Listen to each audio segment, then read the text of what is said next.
I just can't say enough about our director, Marty, for how she is able to include people like me at the same time as she includes much more advanced players.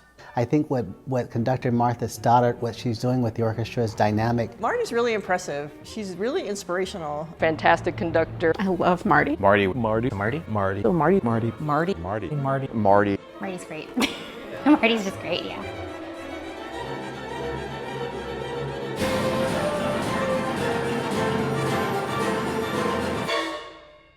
How's my posture?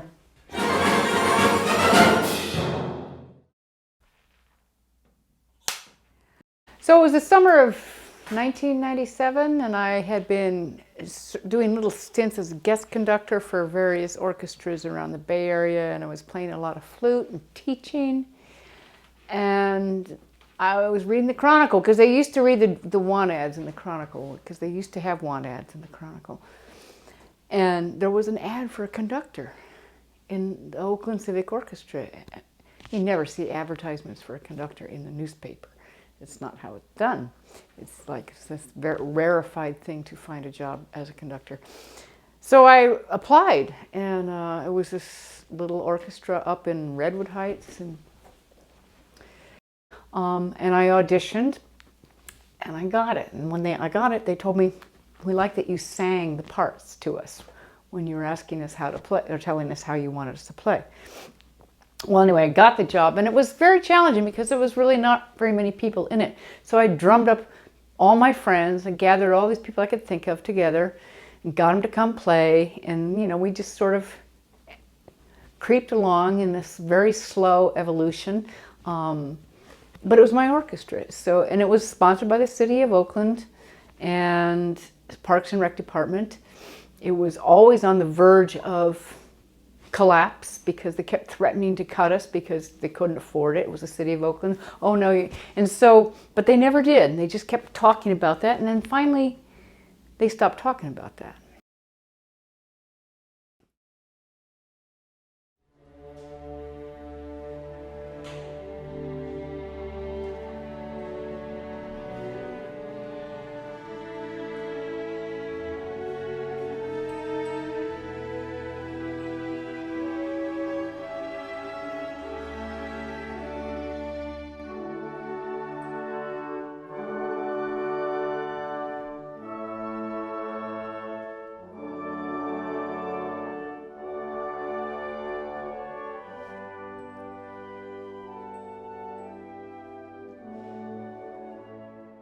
And we gave 4 concerts a year. We gave our concerts in the Veterans Memorial Building first, and in the Vets Memorial Building there were always decorations from the square dancing activities that were always the backdrop to our concerts, and there were these loud alarm systems that if you went out the back door they would just blast off. And but we had a good audience, and we started to make progress. Then we were rehearsing at the Redwood Community Center, but it was getting a little small. It was very cacophonous and couldn't hear very well. So we started working on new places to rehearse and new places to perform. So the next step was we went up to Joaquin Miller Community Center, which was a lovely place, but not very accessible for people. If you didn't have a car, you really couldn't participate in the orchestra. So I was busy recruiting players all the time. And this was before the internet, so everything was by phone or word of mouth, or by putting signs up in places and just hoping for the best. And really it was mostly word of mouth. And so very gradually, so-and-so would bring so-and-so, and we started getting a lot more people, and people would move to the area and be looking around. And so we got lucky, and we got, started to really have a core. And then we moved our concert venue from the Veterans Hall across the street to St. Paul's Church, which was lovely. And we started really having a more aesthetic experience, I think, in that hall. The church was very accommodating. It was, it still is a go-to place for a lot of concerts. We've moved on since, but it really marked a turning point for us. So that was a real turning point, and the orchestra started to rise in their expectation and quality, and so the performance standard was greater, and people started to come. But we were always you know, still looking for more players. And I think that's the story of all community orchestras. I mean, having enough strings to do the repertoire that people want to do, having the depth in the wind and brass section to play the music that people really hunger for, to play as amateur adult musicians. And I had quite a learning curve about that because I had either conducted in school or in workshops, you know, with professional orchestras, but here was a community that I was involved in building. And so figuring out the right repertoire was just a constant process of studying and reviewing and looking for the right pieces, finding, you know, out what really worked for people and what wouldn't work for people and what the audience would come out for. So, and we were completely self-supporting. The city funding was minimal. It was just enough to keep us afloat, but not enough to really, you know, spend a lot of money. So, yes.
Yeah, and that's why we left St. Paul's. It was physically too difficult.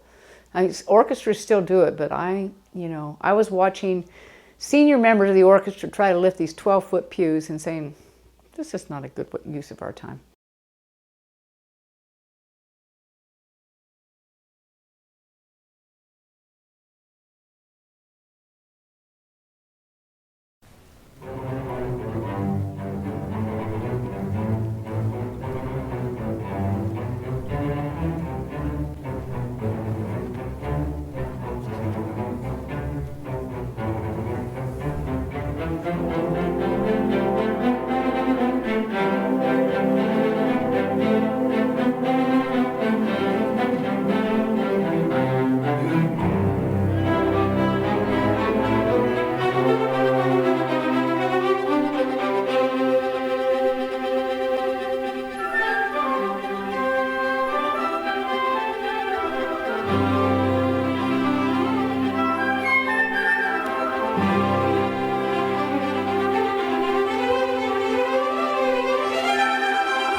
When we moved down to the church at Lake Merritt, we were following, actually, I was conducting the community women's orchestra at the time, or I had been conducting it, and they had made that move down there, and they had found that place. And then Sue, the trumpet player, who was my partner at the time, said, oh, you should check this out because we're moving here and it's really great. And so I checked it out, and it seemed like a good idea, and it was very accessible. It was like a walking distance from BART, and it was accessible, for the audience as well. We could leave things there, so we didn't, because we had storage issues. We couldn't have timpani, so anyway, there are all kinds of logistical problems that we had. Coming down to Lake Merritt was just like sort of saying we're going to be more accessible to everyone. And so the church at Lake Merritt has been very accommodating. It's comfortable for the audience. You can look out and you have a beautiful view of the lake. You can walk there from BART. You can bike from downtown. It's just changed everything. So, I mean, there are challenges there, of course, too, because the acoustics are interesting, but it's our home. Well, I think when we had our last concert, and I acknowledge the people that have stayed since my arrival, there are 5 people still in the orchestra that were there when I came, or that joined when I came. Just having that base of people that I know I can count on. The oboe players, the oboe family, Roger and Wendy, who have been a backbone of the orchestra. Wendy's been managing the programs and all the publicity and the flyers and that sort of thing ever since day one. They're a team for sure. Roger, before he played the oboe, before I came, he used to play this like wind synthesizer, and he was like covering all the different parts. They're just terrifically resourceful people. And Margaret, who has served as concertmaster frequently, not entirely by herself, but off and on, substantially for the last 20 years, she's also been very involved in publicity and planning and sort of the moral fortitude of the orchestra. She's like my conscience in many ways in terms of always staying on the high road and doing it right. Sister Laurel, who was there from the beginning, started out when I was there as concertmaster. Again, the moral high ground, literally. And let's see, and then Daniel, who was very active in recruiting it, Daniel Bow, the horn player, I think that's the 5th person that's still a member of the orchestra, has been steadfast and has has really helped. He's a section leader for the horn section, has really helped be a guide. I mean, there's mostly as guiding people, as and it's sort of on a level of awareness. And then when I was with Sue has invested a tremendous amount in building the orchestra in every respect, as a player, bringing in other players, interfacing with other orchestras, because she was out playing in other orchestras and attracting people. I think that's how we got you, actually. It's just like reaching out to other people and getting people to join the orchestra. So, and a lot of people did that, but those people in particular were very involved in that. Some of the people that were there that are no longer, just retired or may have passed away by now, some of them. But there was Betty, the bass player, who played for probably 18 of those 20 years that I was conducting. And then others. There's so many. I was looking through the programs from the first 10 years, like, oh, look at all these people. Oh yeah, I remember them. Katsunori, Lowell Silverman, just many people that have come through and passed through. And we had an example of a horn player, Carol Yarborough, who played for a few years 15 years ago and just has rejoined after like a 10-15 year hiatus, has come back and said, and then sent another horn player. So it's about people. I really believe in the people, and I want to support the growth, the musical growth of us as players together, and the artistic experience for audience and the membership. The way to build community music is to celebrate and encourage and teach and help people learn to listen and give them the tools to succeed. I teach high school too. It's the same sort of thing. And it's the old saying, you can bring a horse to water, but you can't make him drink. It's really true. All you can do is create an atmosphere, an environment that is conducive to growth. It's water the garden. Well, one of the things that stood out to me and that stands out at all stratas of orchestras is the diversity factor. Where are the people of color? Where are the young and old together? You know, how do we reach a population? Who do we offer our concerts to? Who comes to the concerts? What is the client base, so to speak? And so recruiting players of color has been, you know, something I've wanted to do, something that gradually we're getting more people of color in the orchestra, which I'm excited to see. I think our audience has gotten increasingly diverse, and that was a direct result of being accessible down by the lake. So many more people can get in and out those doors and can just walk in. So I think that the repertoire, the access, we want to make it also available to children. Having free concerts that are kid-friendly, that are anybody's welcome, is a part of the mission of the orchestra. But I think that in all of that, the goal is to be accessible and to be, you know, to encourage participation from a wide spectrum of the population, and to look like Oakland. That's the goal. I mean, it's like Oakland is not just an upper-class white community. I mean, it's a really diverse community, and so the more we can reflect that diversity, the better off we are, and we're doing better on that. There's a ways to go. There's always a ways to go, and that's true in orchestras, in professional orchestras, in community orchestras, in schools, everywhere. So.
right. My name's Jason Oestenstad, and I was the Associate Conductor of Oakland Civic Orchestra from 2012 to 2017. I also have done a little bit of the music library stuff for OCO, helping out with parts. And as a string player and as a pianist, I help out doing string sectionals.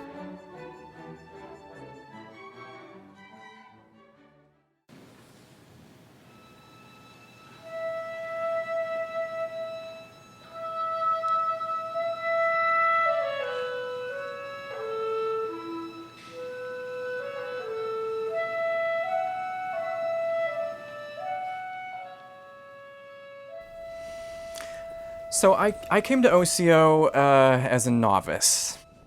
I'm gonna be honest. The first couple seasons it was new to me.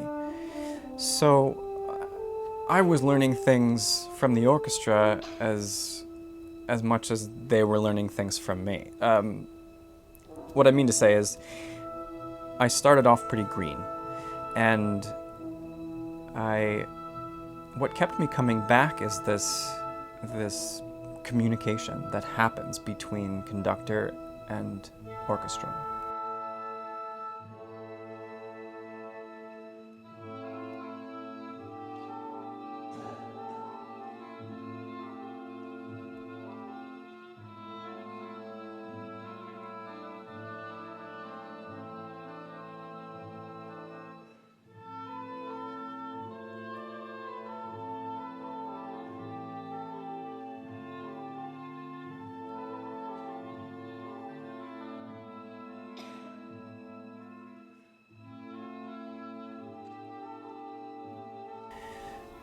I remember very vividly one of the first times that the orchestra played exactly what was in my head. And it was this almost like a slap in the face, because I wasn't expecting it. It seemed like magic, and I remember just stopping, and I couldn't conduct anymore for a second, and I just said, "How did you guys do that? And how did I do that?" was the question that I was really asking.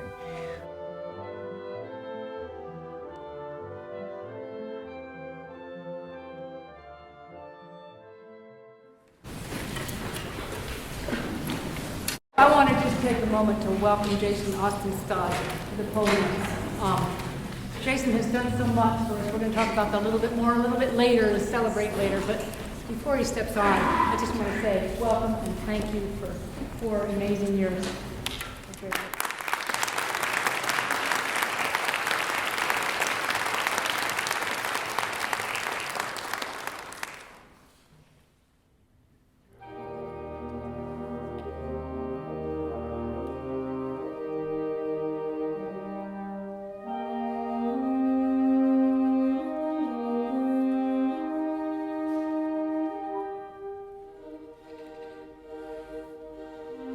But I think the more I worked with OCO, the more I understood that it's about working with other humans to make music.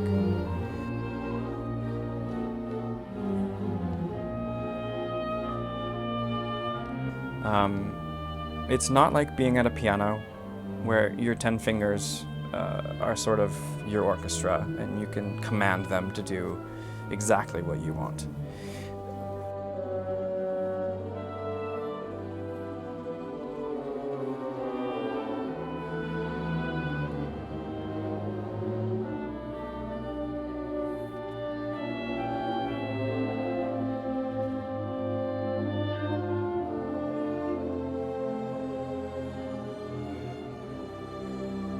And that's where the magic happens.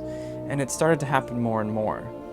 And it's really cathartic as a conductor to be working with people who really want to make great music and are dedicated.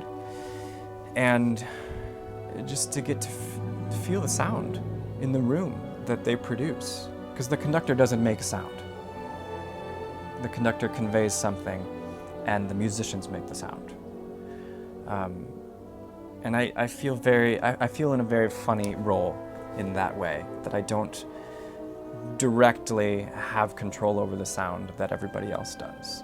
But through nonverbal cues and eye contact and hand gestures, we can sort of create this language that's completely unique to translate, blobs of ink on a paper into sound, into beautiful sound.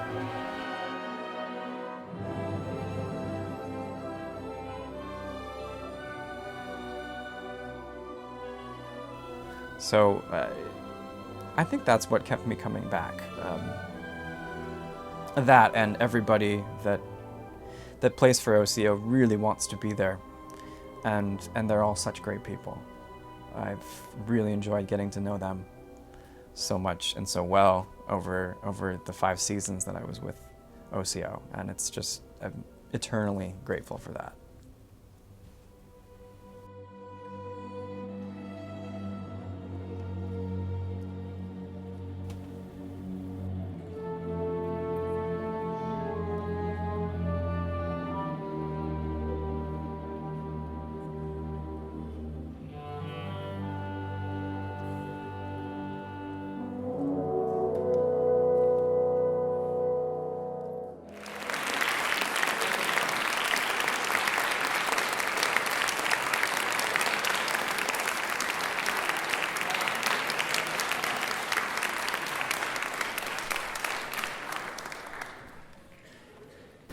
So don't go away. Before intermission,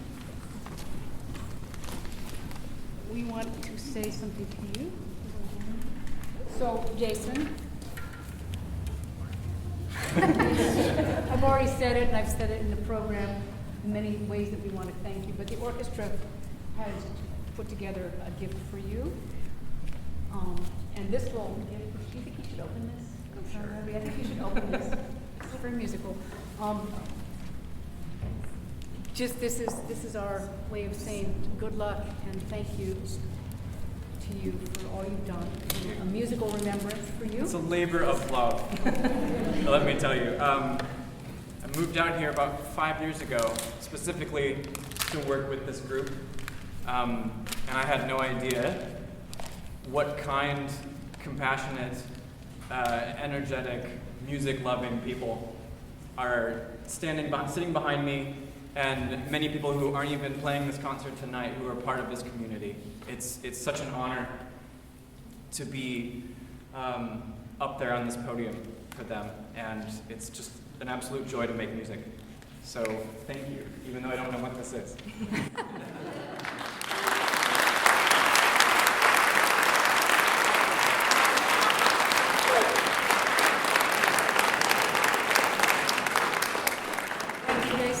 We all wish you the best, and please stay and celebrate with us afterwards. Wait, oh, there's more, but wait, there's more. So, as you know, thank you very much. Good work.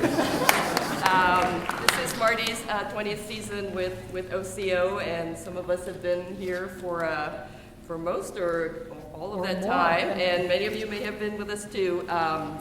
And I think her intelligence and her passion for the music comes through for all of our rehearsals, really energizes and motivates us to be the best musicians that we can. But not only that, and Jason alluded to this too, I think Marty really has built a community and fostered a sense of community with us in the orchestra, with all of you. And I think that's reflected in the fact that there are many people who are no longer playing with us who wanted to make sure they extend their thanks and congratulations. So this is from the orchestra for you. Thank you. Thank you.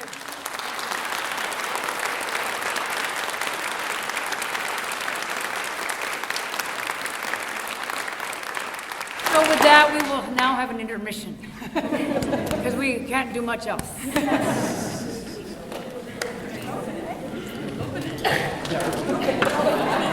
Oh, I'm supposed to open.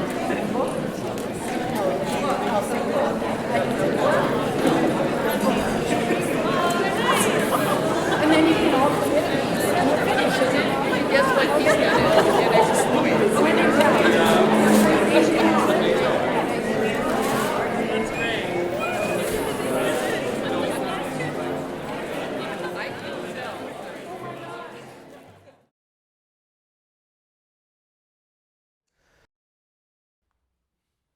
My name is Shannon Houston.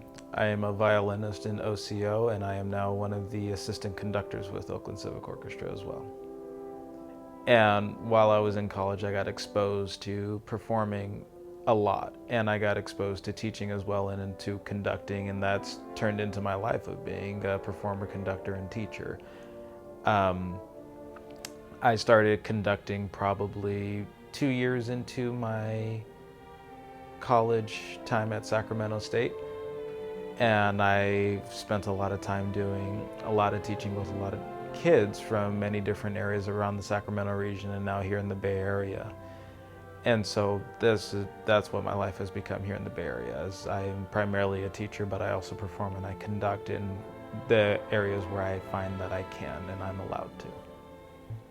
I've mostly conducted in school settings.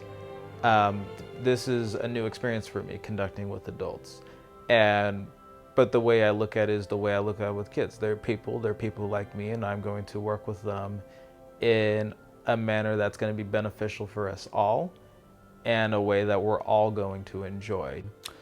So I joined OCO in fall of 2016, and I originally joined because wherever I am, wherever I live, I like to have an orchestra where I can basically keep my chops up. I like to keep my chops up well, and on top of that, I like to be able to perform somewhere for the community, within the community, in some form or another.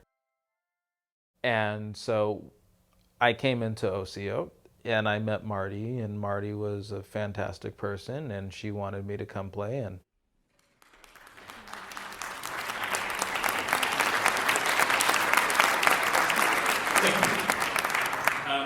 welcome this afternoon to Oakland Civic Orchestra. My name is Shannon Houston. I am one of the assistant directors here with this lovely orchestra.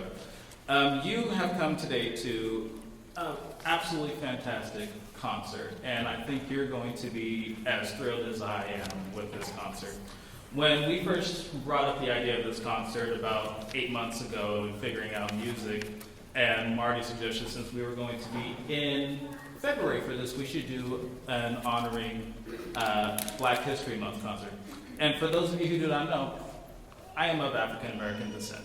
I might not look it, I am. My father's black, my mother's white, I'm biracial, I've grown up. And one thing I've always wanted to do for a long time is do a Black History concert and be able to share my culture with people and be able to share the music that comes from my background with everybody in the community.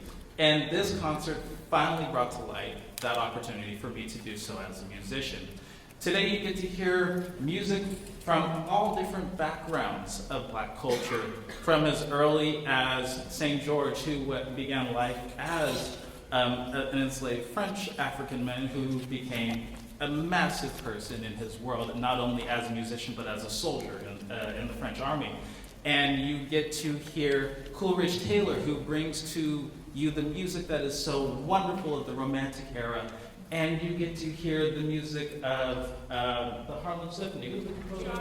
Thank you, J.P. Johnson. Okay, and you get to truly experience Harlem in a whole nother world.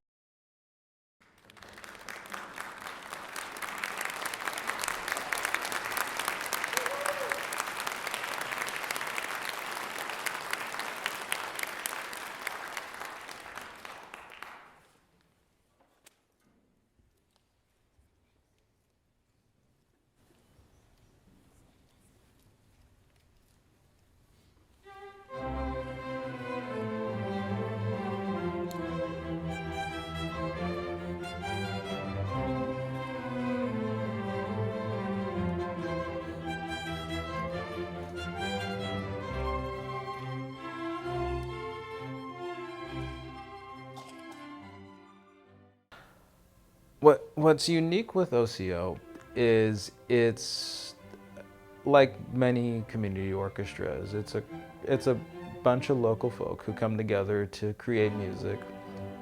But what's unique with it is you normally don't find a community orchestra who performs such challenging works.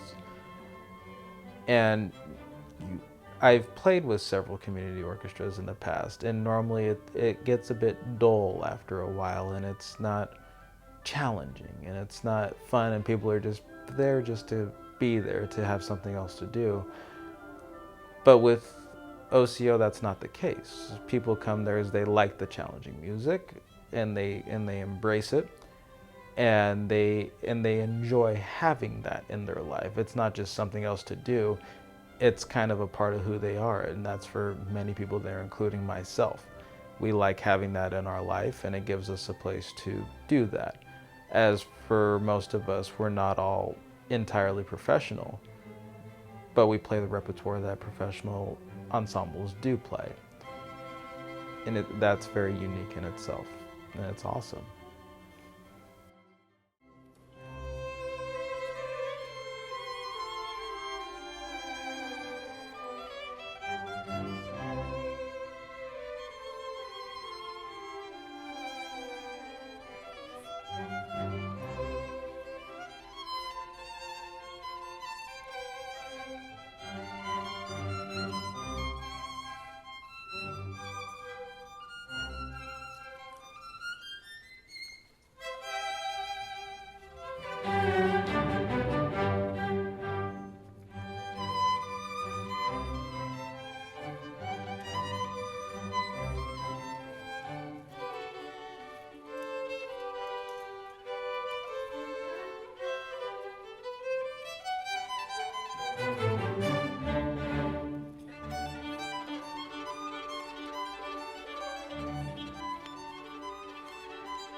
My name is Christine Brandis, and I am the current assistant conductor of the Oakland Civic Orchestra.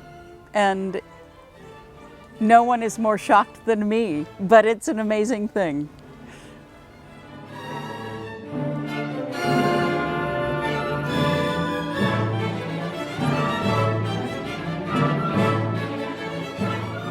It is a long and winding path that has brought me to OCO.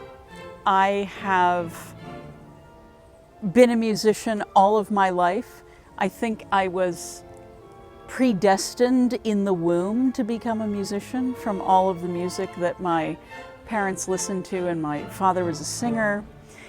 And then I myself ended up pursuing a career as a professional opera singer and concert singer.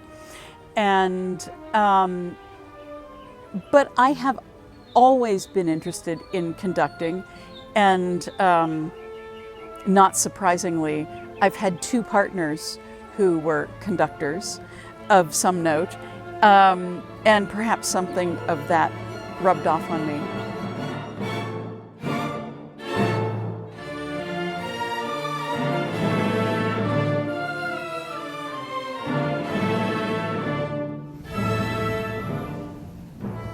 Why music? Why do people dedicate their lives to this, especially in the context of an organization like OCO, where no one's paid, everyone gathers together on a Wednesday night after work, everybody's beat, it's the middle of the week.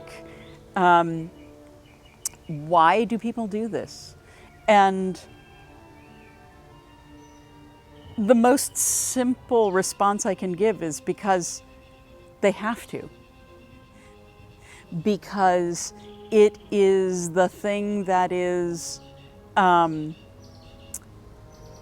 grounding to them. I suspect that for a lot of people in the orchestra, it is one of the single things in their weeks that is utterly their own.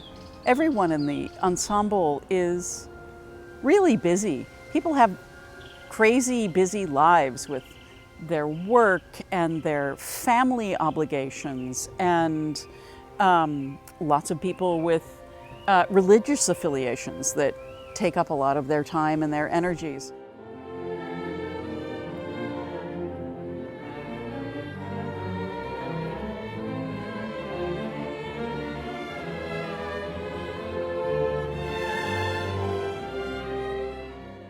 But the way in which music feeds people is singular, right? The way music lands, both for a player and for a listener,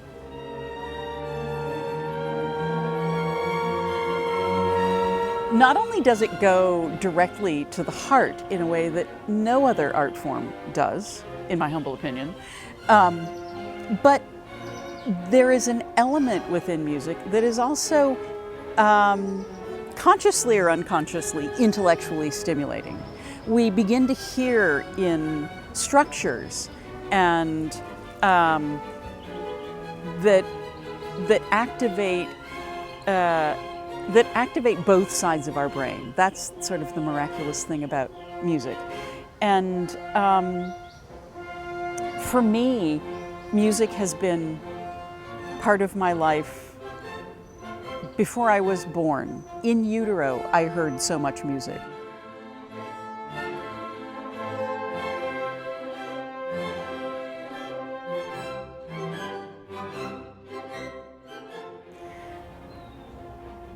When I first came into my relationship with OCO, the world was as it had been for decades. And just recently, in the last 3-4 months, we've been in shelter in place due to the COVID-19 pandemic. And of course, that has brought all of our in-person gathering and music making to a screeching halt, which was really crushing to all of us because we were working on a fantastic program, and everyone was really putting their shoulders to the wheel. None of it was particularly easy. For me, it was very, very exciting. It was my very first Beethoven symphony. And so it was a real blow to all of us. And we have been meeting bi-weekly via Zoom, and simply to sort of maintain our community in one way or another. And there have been some of the now famous Zoom projects where individuals play their parts and they're layered in, and we create videos and tracks of small ensemble pieces. But we are all acutely aware of the fact that this is not music making. This is not what we do. This is not, and this ultimately isn't what feeds us as musicians. And I think we certainly miss, not only do we miss each other and the work, but we've also really missed the opportunity to bring all of this to the OCO fan base and audience that has also become like family in many ways. We, like every other performing arts organization, are in a holding pattern right now.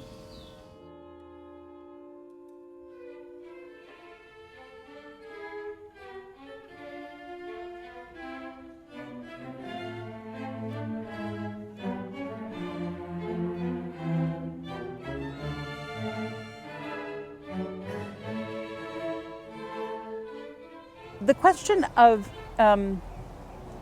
what does the future of performance, music performance, look like? And I think it's a very, very hard question to answer. I know that a lot of people with whom I've spoken are in the camp that I'm in. We're just sort of holding out for the day that we can return to something that is somewhat akin to normal.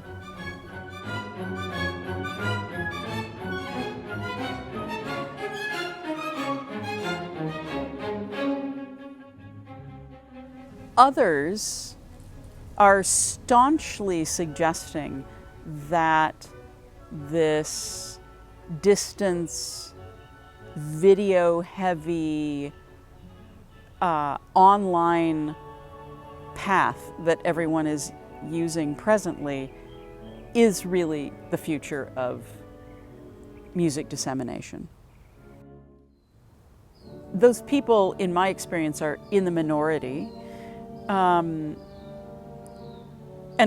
all I can say is to return to the fact that, for me, that relationship in the moment between the players, between the conductor and the players, between the conductor and the players, and the audience is the thing. It is the shared experience. And I think that in this time, now that our lives and our world have been profoundly and eternally altered by social media and by technology, by the phone that we hold in our hands. And everything has become virtual, that we as humans will continue to strive toward and need true contact and real experience in real time with real humans. And I might just be a crazy old middle-aged lady from the Midwest who thinks this way, and that's okay, because I really believe in my soul that the continuation of our humanity, the bolstering of our humanity, is dependent upon that.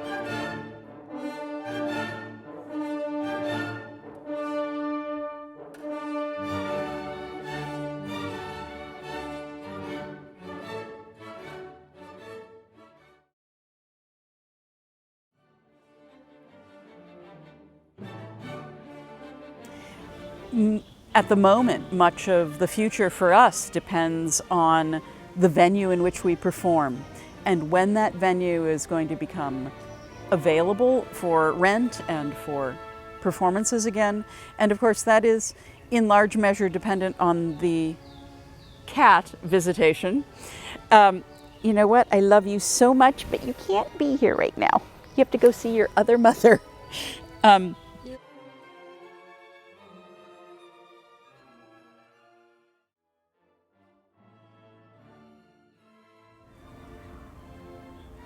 It is my hope. Hope springs eternal, like the ancient cat. It is my hope that we will get back to something that looks nearly normal. I think perhaps the configuration of halls, concert halls, is going to be different. I think that spaces presently that have flexibility in their seating, as we have with the church in which OCO performs, I think organizations in circumstances like that are going to benefit.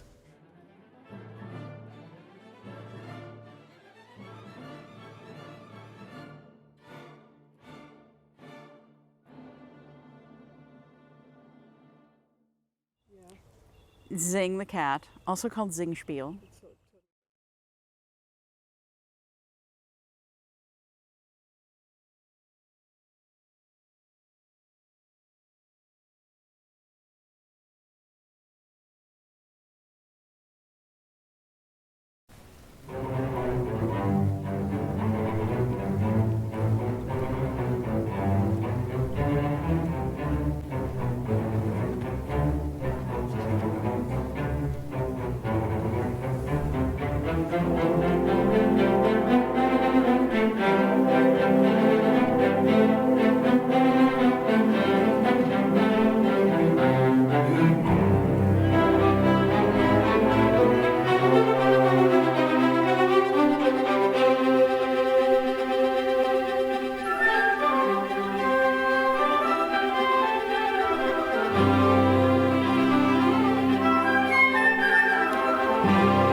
I was sort of a late bloomer in the music thing. Although I had played as a kid, I was a flute player growing up. And then when I went off to college without much of a plan, my alternate major was going to be music, and because I was applying at some forestry school, and I had been a park ranger and thought that I was going to be a park ranger and that was going to be my career. Well, I didn't really have a science background, and I got into Humboldt State, which was a science school, but I got in as a music major. And I was like, oh, okay, sure, why not? And I got there and I got my flute back. I hadn't played the flute much for the couple years prior, but that was the only instrument that I could play for college. And I loved music theory. I loved singing. I regained an interest in the flute and took it on.